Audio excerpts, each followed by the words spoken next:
This is why niceness kills polarity and why niceness isn't feminine. Sit down.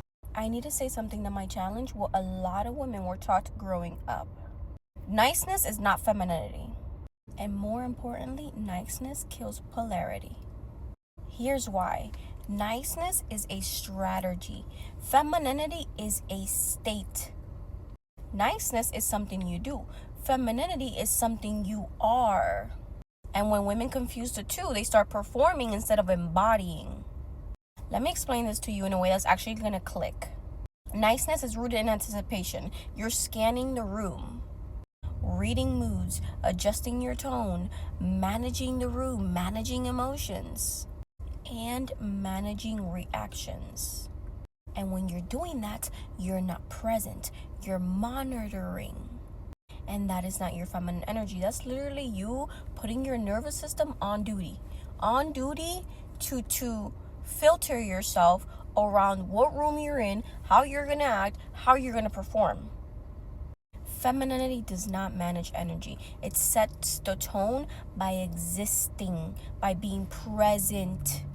And here's where the polarity dies. Polarity requires contrast, groundedness, and presence. But niceness flattens everything.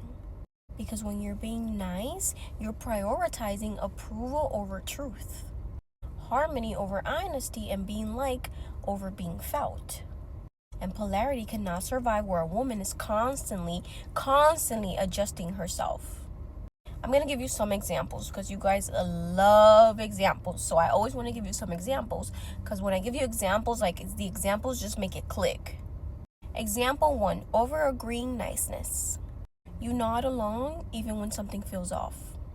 You soften your truth so it lands easier. And you think it's not worth correcting. And that is niceness. When you're feminine, you don't rush to agree. You let silence do the work. You allow your difference to exist without defending it. Polarity lives in contrast, not in compliance. Example 2, emotional buffering. When you're in niceness mode, you preface everything with disclaimers. I don't want to sound rude. I might be wrong, but I hope this doesn't upset you. You're cushioning your truth so it doesn't shake anything. When you're in your feminine, you speak plainly, warm but direct. No emotional padding and no apology for existing. Think about it like this, rule of thumb. Soft delivery, firm center. How you deliver it is soft, but is firm. And that is femininity. You don't have to get crazy. You don't have to do all this extra stuff. But she said it very to me. It's kind of like kill them with kindness. That's a perfect femininity example. Because you're kind, but you're firm. And you're not taking no shit. Example 3, over availability. This is what you do when you're in nice mode. You respond immediately, you endlessly accommodate, and you give access because you don't want to disappoint. When you're in your feminine, you move at your pace. You respond if it's aligned, or when you're aligned, or when you're regulated, or when you're grounded. You let people adjust to you. You don't adjust to them. They adjust to you. Niceness chases connection. Femininity attracts it. And here's the truth most women do not want to look at. Niceness is often fear wearing manners. I see it all the time in the comments. Fear of being misunderstood, fear of being too much, and fear of being abandoned, fear of being rejected. But femininity does not shrink to be digestible. Femininity is self-anchored, self-led. Because at the end of the day, you're always going to be with yourself. Anyone can leave, but you're going to always have to sit and be with yourself. And this is why niceness kills attraction.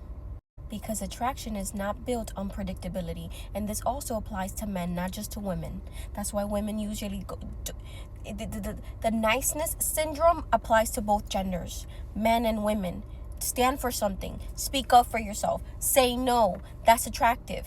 just have a conversation, disagree with somebody, and let them sit this uncomfortable in the disagreeing. Remember, attraction is not built on predictability, it's built on presence. In a world, that's what we lack the most, presence. We go out to eat, always on our phone. While at dinner, on our phone. There's no more presence. So even more now, that is more magnetic. When a woman's overly nice, she becomes easy to read, easy to anticipate, easy to deprioritize.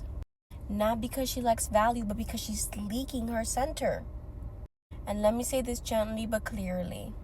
A woman who's deeply feminine does not rush to reassure people. And she doesn't also live on the reassurance of other people. She doesn't need constant reassurance. Why? Because she's self-anchored.